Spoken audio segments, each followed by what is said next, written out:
In the interview, he will show you how to make the impossible possible. And I promise you, if you apply just a little bit of what he says to your life will be incredible.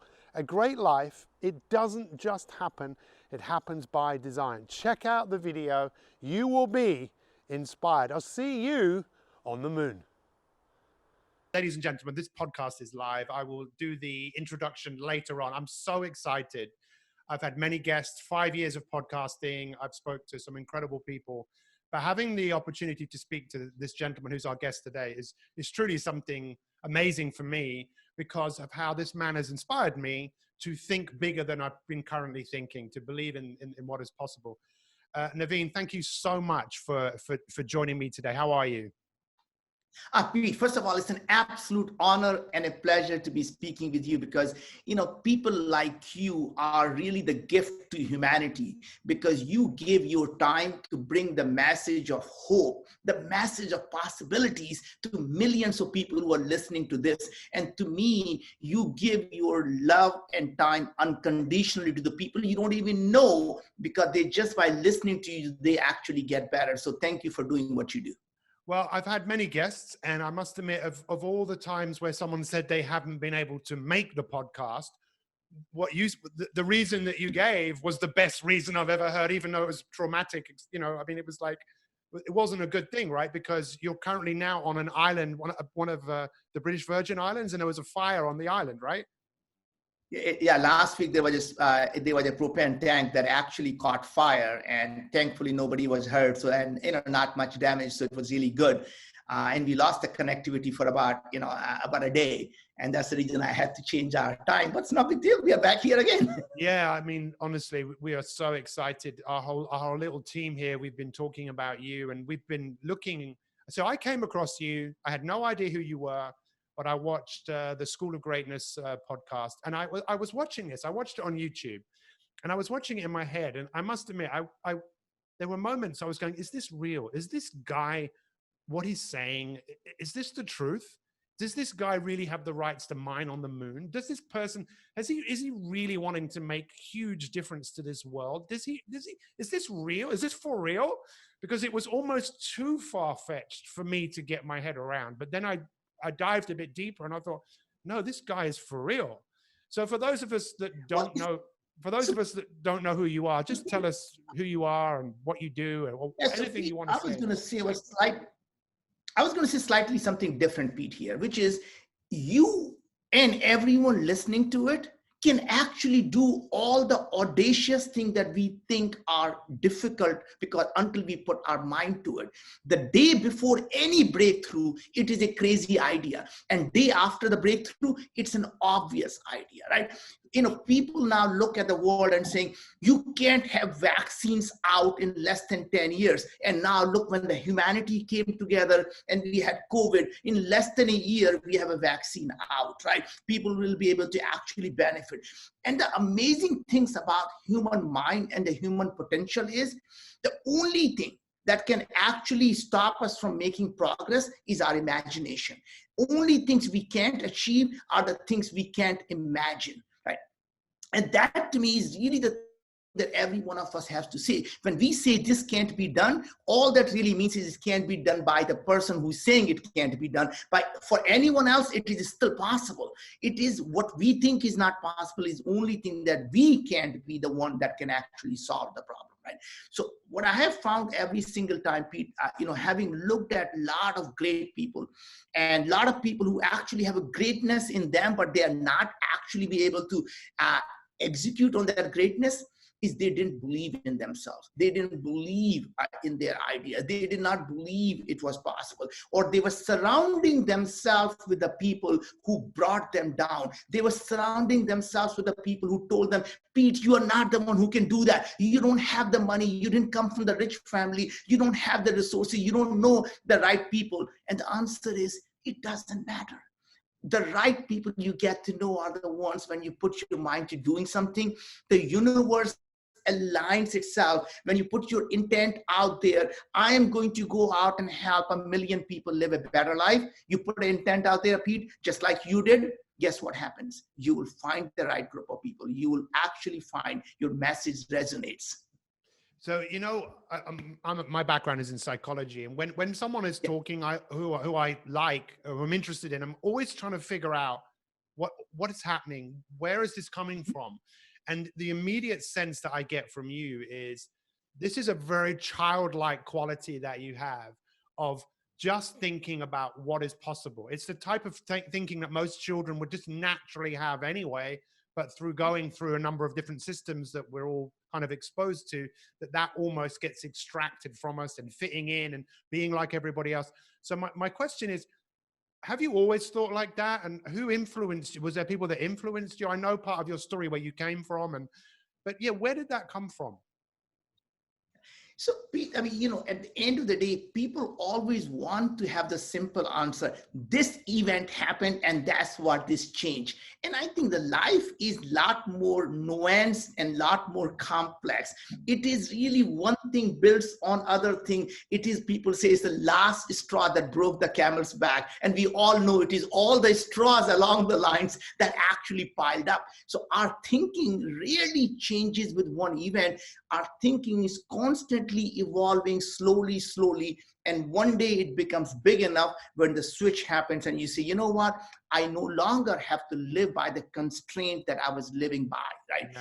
And to me, that started to happen when I started to feel that I myself was constraining of what I thought was possible. And it suddenly occurred to me, the more audacious your ideas are, the easier they get to actually solve them.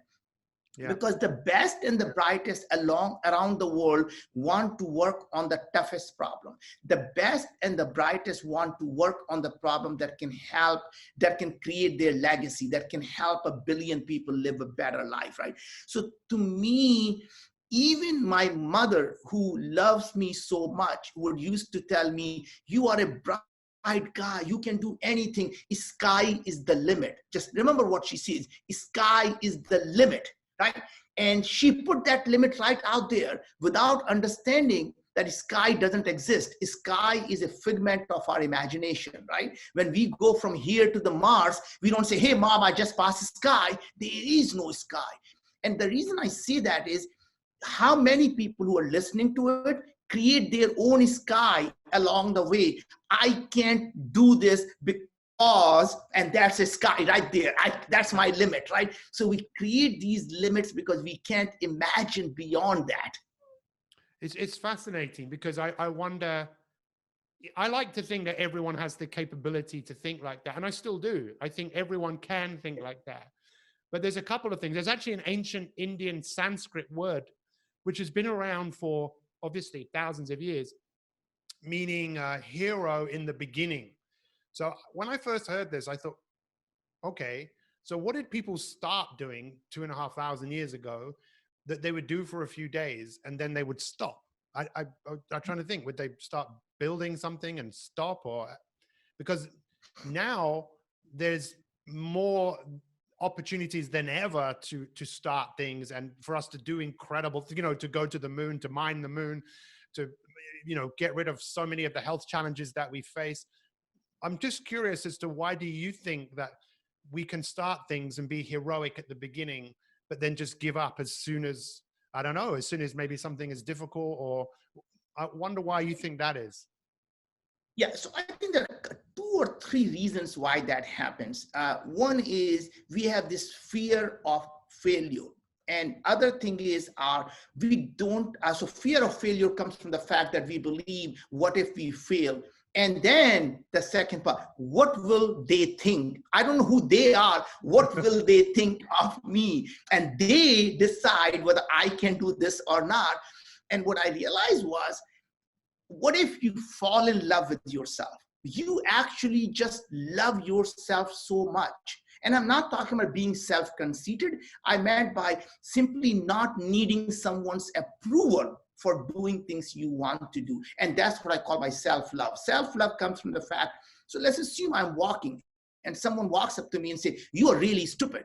Now, I could react to it, or I could just simply say, Thank you very much for pointing that out. I hope you get to know me someday better. And I hope that, your mind will change. Or if I'm really being snippy, I would say, I wish your mother gave you more love than she did, because you would not hate yourself so much that you have to hate everyone else, right? Yeah. Because really, the day you fall in love with yourself, the world will fall in love with you.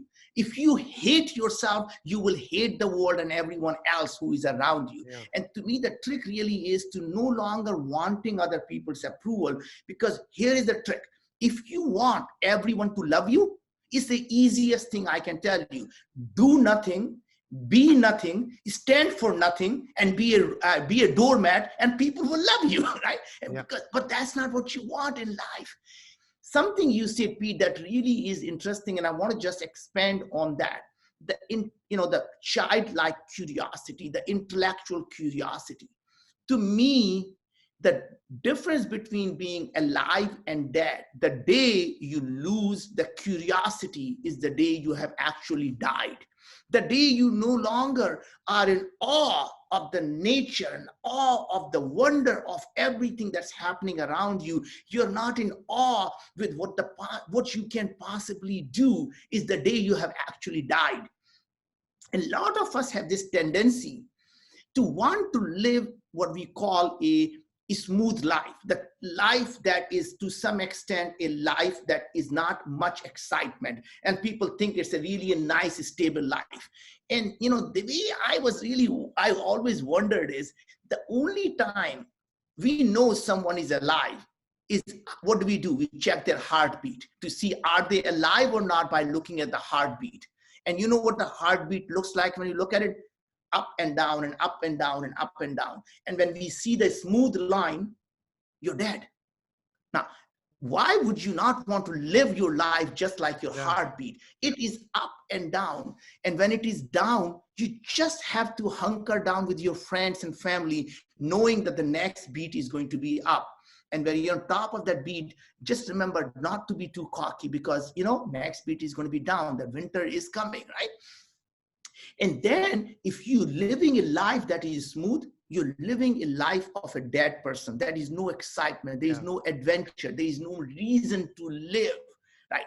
And that's what most of us want. Why would you want to live a life that is a life of a dead person? I've never heard that before. I'm definitely going to use that. I'll quote you the first 3 or 4 times, and then I'll say it as if it was me that said it. No, I'm only joking. I really like that, because that is life. That's your heartbeat. So, there's no ups with no downs. And it's like, you want the downs because then you appreciate the ups. That's where you learn. Thank you. I've never thought of that like that. And I suppose ultimately human beings, we only really change when, I think, when our perspective changes. And, there was so many things that you said, but I wanted to just tell you a little bit, because before we came on, I showed you a few of the rocks that I have in my house. Yeah. My wife was actually given 18 months to live 10 years ago. She was diagnosed with a very aggressive brain tumor. And I had, oh my God. I had a coach for 16 years. He was from Cebu in the Philippines. He was 8 of 16 brothers and sisters. And I worked with him for 16 years until he passed away. He was a lot older than me. And when my wife was in hospital, I called him up and I said to him, what should I do? And he said, find people that are still alive with the same brain tumor and find out why, which was a brilliant bit of advice, because I would not have thought of that. And then he said, ask her, what will she do when she gets better? And I said, but she's only been given 18 months to live. And then he went, so what? People defy the odds all the time. You don't have to believe what other people tell you. And that's one of the things I love about what you said about they. When people say, it's like, who are these people? Do they live in a house somewhere? Or there they are. It's they. It's so easy to believe what other people tell you. And when I went to pick up Woon, who wants to go to the moon with you, I was telling him, when I studied psychology, I learned really nothing. I learned from when I left university, really. But the one thing I found interesting was the work of a guy called Albert Bandura, whose work was about self-efficacy. And I found that so fascinating, that someone could believe something but not be as talented as someone else, and they could outperform someone because of what they believe.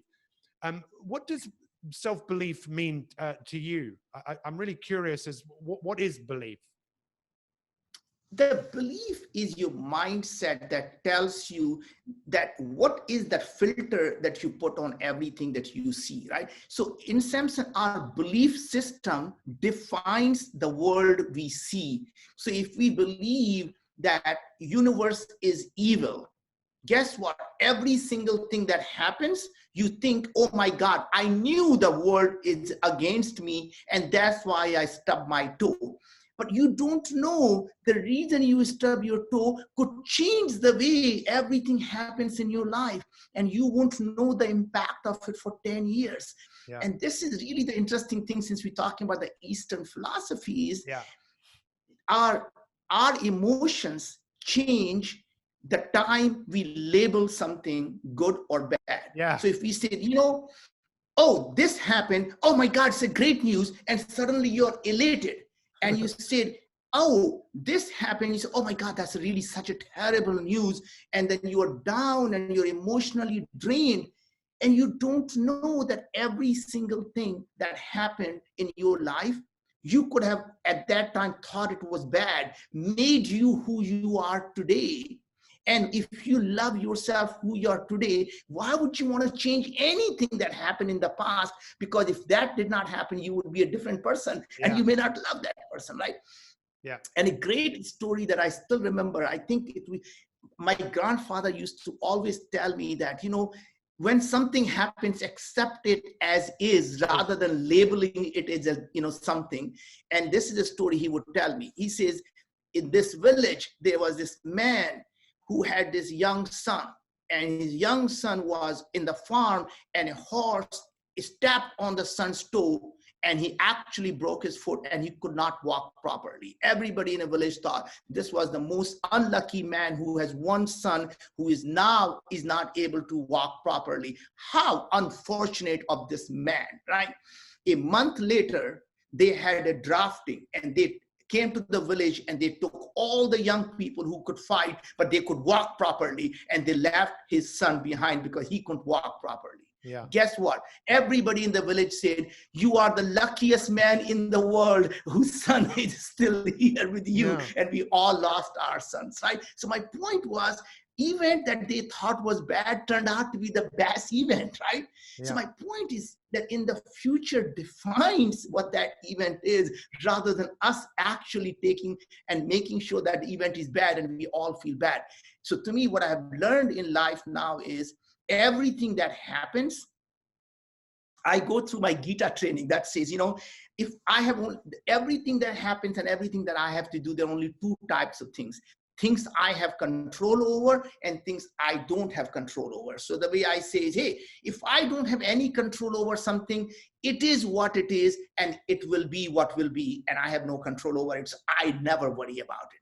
And the things that are actually in my control, I say, look, I am going to do the best I can, and it is what it is, and it will be what will be, and I'm not going to worry about it, right? And that takes away all the pressure. So in Sanskrit and in Gita, it says, focus on your action and let the outcome be what will be, right? That means you simply go and do the best you can and believe the universe is your friend. And even if the outcome is not what you expected, it is the best outcome someday you're going to realize, because you don't know what it leads you down. So every time you get hurt, every time somebody breaks your heart, every time that things did not happen the way you wanted, believe the universe is your friend. It is happening for a reason, for the best. And you will know 10 years from now, you're going to say, oh my God, I'm so lucky I didn't get that job, because look at what I'm doing now.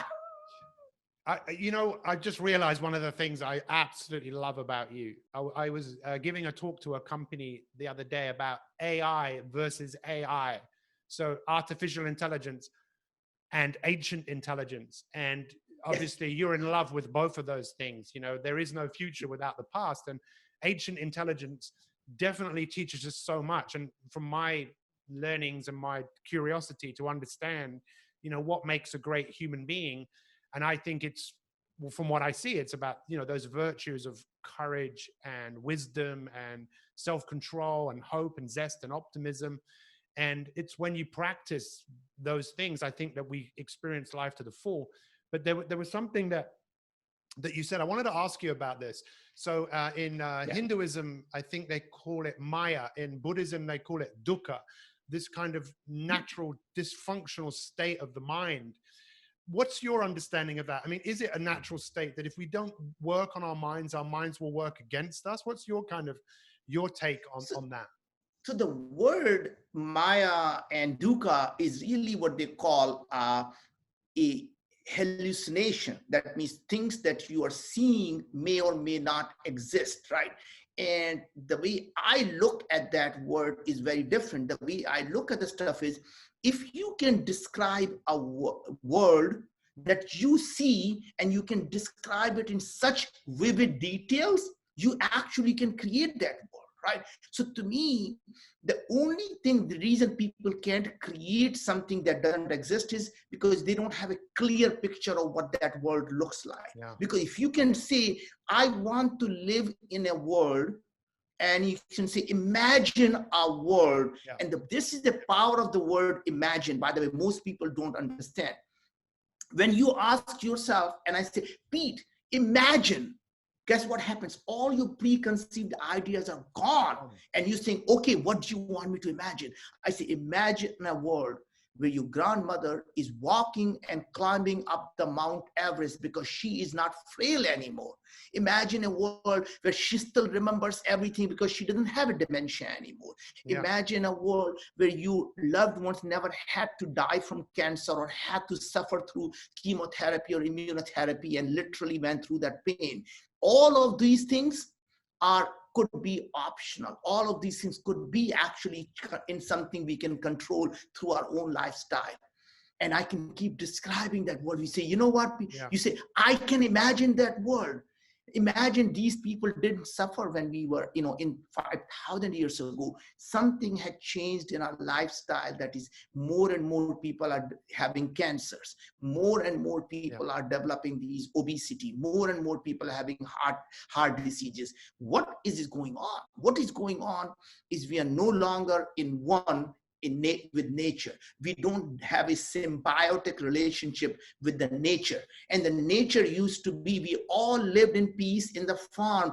And what we didn't, and at that time we didn't realize what that means. Today, scientifically, we realize that we as humans are not alone. We are a super organism, not a single homogeneous organism. A super organism consists of 40 trillion of these organisms inside us, on us, everywhere. Every time we breathe, we are breathing billions of these and exhaling billions of them out. And depending on where we live, if we are living in the farm, we actually now are breathing the nature microbiome the universe has created. And now we become one with nature. And those people don't develop allergies. They don't have eczema. They don't have Alzheimer's diseases, right? And now people who are living in the jungle of London and jungle of New York, concrete jungle, they are developing all these diseases. So what is that? And to me, that is simply that thought what got me to start thinking this problem can be solved. And as you and I both know, you are a customer, as you mentioned, of Myome, that's why we started, because we believed the chronic diseases can be prevented and intercepted. So fascinating. Again, I just had a big epiphany about, the mind. That's what my coach said to me. He's asked me one day, he goes, what's the nature of your mind? And I tried to give him an answer based on my study of psychology. And he laughed at me and he said, listen, the nature of your mind is your mind plays tricks on you. How do you conquer your, and he said, how do you conquer your mind? And again, I tried to give him, he said, if you can find some humor in what you're thinking and realize the illusion that your mind is creating, then you put yourself in a position where you're no longer a victim. If you choose to believe what your mind is telling you, you're in trouble. But what I absolutely love about what you said, and again, you've given me a different, more powerful perspective of this, is that you can trick your mind into believing something that hasn't happened yet. But even when you see it, it is already happened. Wayne Dyer spoke about that in You'll See It When You Believe It. Everything you see that man has created has existed twice, right? Once in their mind and then once in reality. But what I admire so much about you is that you've asked the questions that most people wouldn't ask. And then you've gone out to do things which say people couldn't do. But like you said, when you're in love with yourself, you don't care what other people say? Because you must have come up against a lot of opposition, but do you listen to the opposition? Do you pay attention to what people are saying about you? And, you know, like Arnold Schwarzenegger would say, you don't listen to the naysayers. And honestly, actually, you do want to listen to them because you can learn a lot from the critiques that people have. So you always listen to them, but at the same time, you don't let them affect you, right? So it's like saying when there is a sun and there is the air, you can't ignore there is a sun and air, but you actually feel the warmth and the breeze, and you don't let it affect you. So in a sense that it is around you, but you don't let it impact who you become. You don't let someone else define who you are. And mindset is just really amazing. We tell stories to ourselves, right? I can't do this because, and then you tell the stories to convince yourself why we can't do that, right? In fact, it's just really interesting. My sister, who is little overweight, and I was telling her, let's go for a walk. She said, oh, you don't understand. I can't walk because my knees hurt. And I said, sister, the knees hurt because you have to lose weight. And that's why your knees hurt. He said, you just don't understand. That why I can do. So I said, here's what we're going to do today. You're going to just walk with me, and I'm going to make sure you don't fall. She walked and came back, and then she did again. And this morning she said, you know what? I think I'm going to do it every day because I think I can walk now.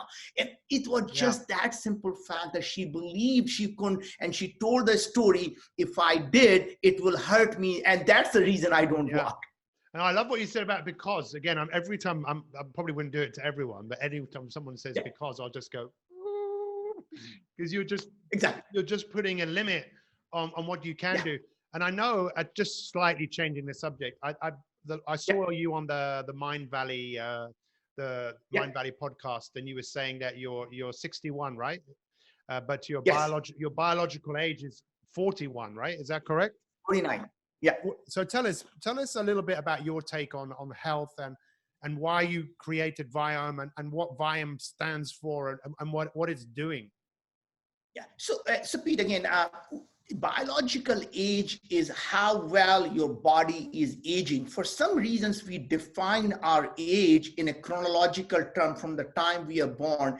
That is our age. Our age is actually defined by two things. How is our biological body performing at the level? And secondly is, are we actually still have that mindset of a child? Right? As I think you mentioned right in the beginning that when you are a child, you have infinite curiosity. When you see a color yellow and red, you're playing with it. Guess what? You give anything in front of a child, they want to break it. They want to open it up. They want to see what is happening. When first time they see a leaf of a tree, they are amazed by it. They see a flower, they are amazed by it. And as we grow up, we lose the awe and the wonder and everything, the curiosity of why such a thing exists. It's only a child when you want to shut up, right? When I remember my 2-year-old son would come and say, but why? But why? But why? Right? And they're always curious, why does something happen? And they always want to know why. When we become adult, we forget the why. All we want to know is how, right? And we don't even know what. We just want to tell me what to do. And I just tell me how to do it. Forget the why. And to me, our age is defined by those two things. Do we still have the intellectual curiosity and can we wonder and can we have the awe of the things we see and how well our body is performing at the level? I think I have to tell you, I was doing it something last night with a group of people who want to change, and I just had another massive epiphany from what you just said. And I think there is a lot of fear that is attached to stepping into this world of seeing the world this way, because once you start to see the world in this way, you can't really go back again. Once you really start to see, I've written many books, and actually, I just tell you a story. I had a a meeting with HarperCollins. They published a few of my books, and then we were Yeah. talking. They wanted to do a big book deal, and I went there with my agent at the time and my coach Raphael when he was alive. And Raphael said nothing. He's a little guy, just sits there listening. And at the end, I said, Raphael, do you want to say anything? And he said, do you want me to speak? I said, yes, please. And he said, okay, there was 16 of them in the room and 3 of us. He goes, who here has ever been in love? They all put up their hands, right? He goes, who here ever received a love letter? And you got the love letter. This was like quite a long time ago, right? Where email wasn't what it is today. And he said, did you read the letter like over and over and over again?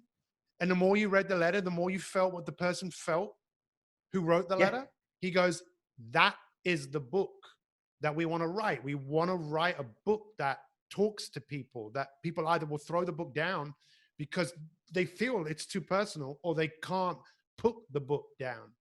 And everything with you is just like you're a walking, talking person who's living in this world of just infinite possibilities. And I must admit, I have been scared to step into that space, because once you step into that space, you can't make excuses. There are no excuses.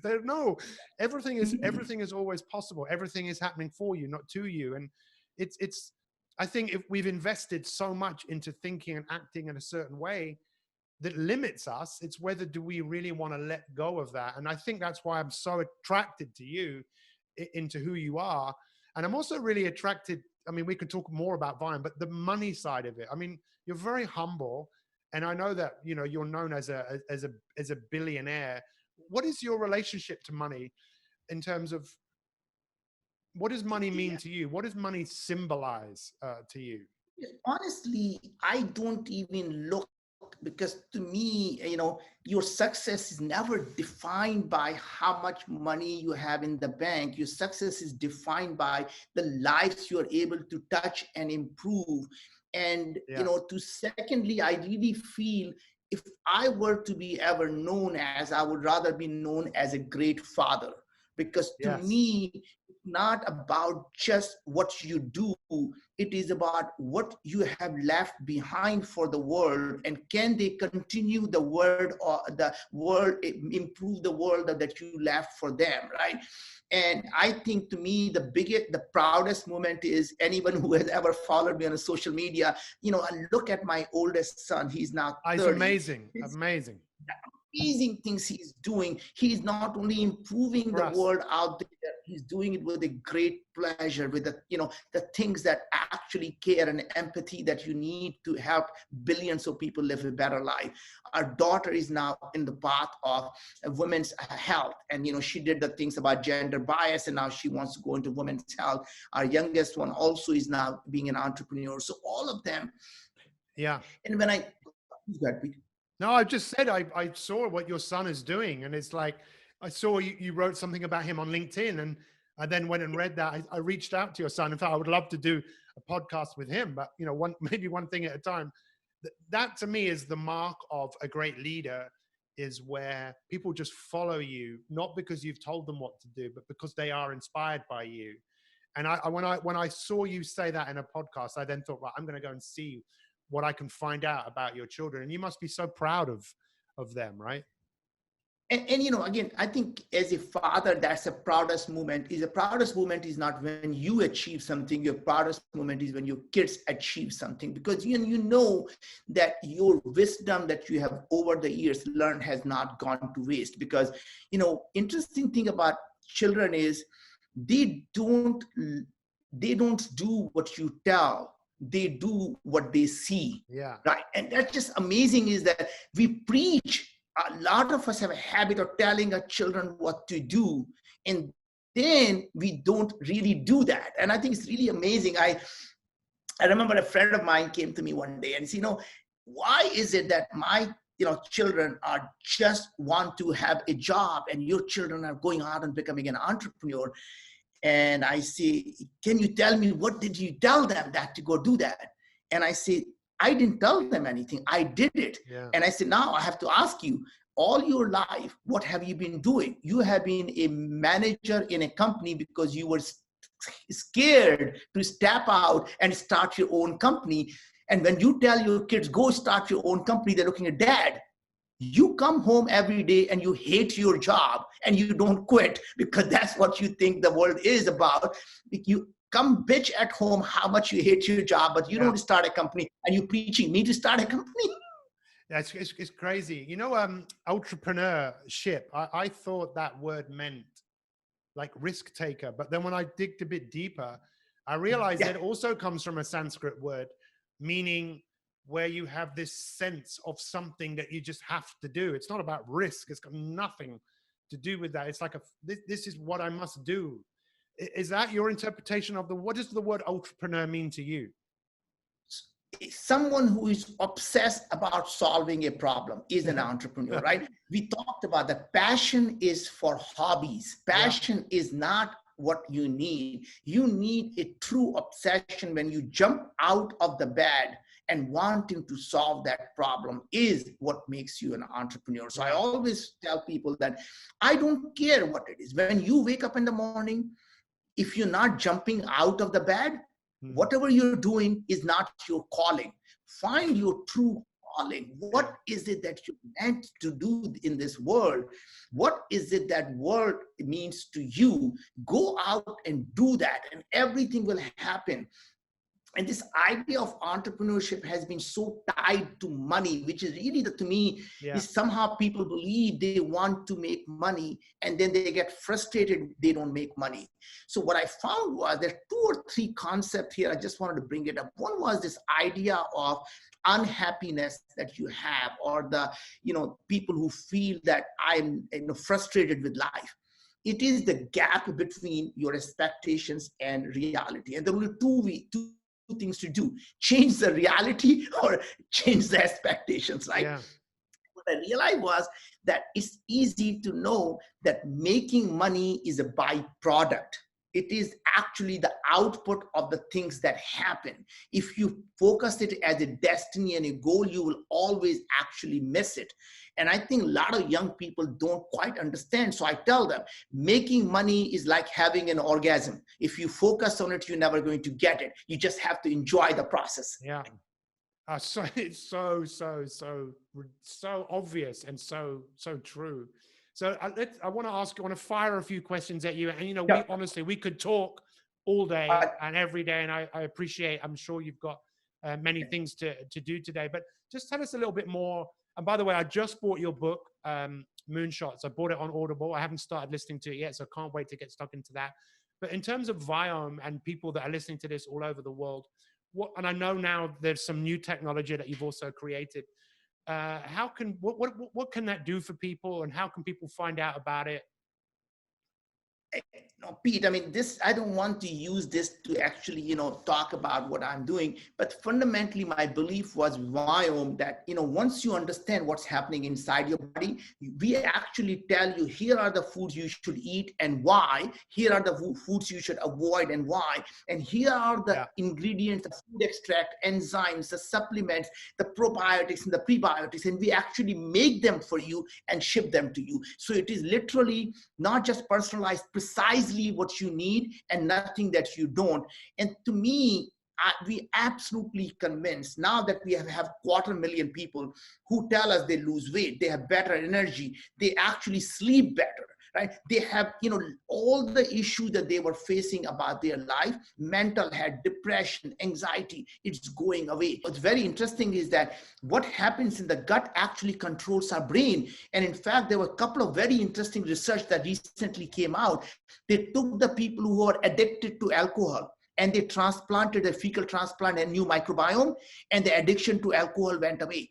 And now we're seeing the same thing. Depression. We have so many people who have depression or anxiety, and they change their diet, and boom, the depression and anxiety goes away. Right? So point what I'm trying to make is that all these diseases, we call the diseases that are happening to us, actually we are the cause of it through our through the ingredients. Our food is the medicine, our food is the information, and our gut is our computer. Depending on what information you put in, the output actually changes. So if you know exactly what foods you should be eating and not, and everybody is different.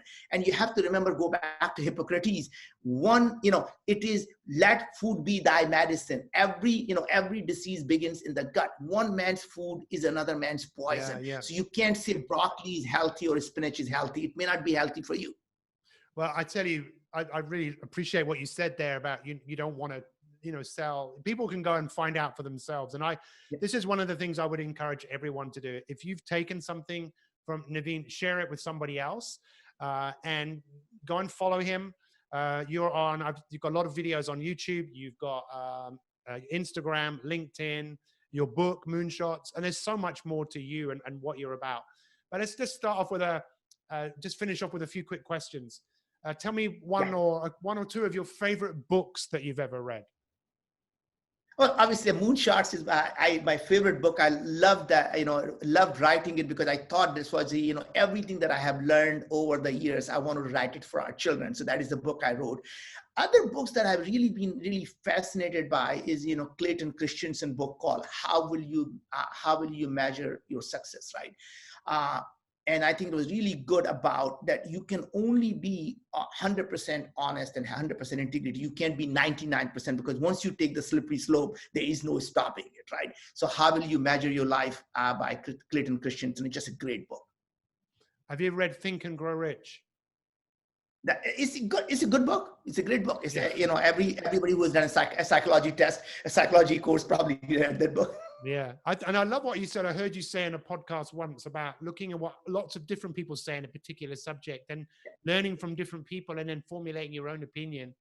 I'm so grateful to you and everything everything you stand for, everything you do. What can I do for you? Is there anything I can do for you apart from spreading this podcast out into the world? What can I do for you? I think, to me, what you're doing, keep doing.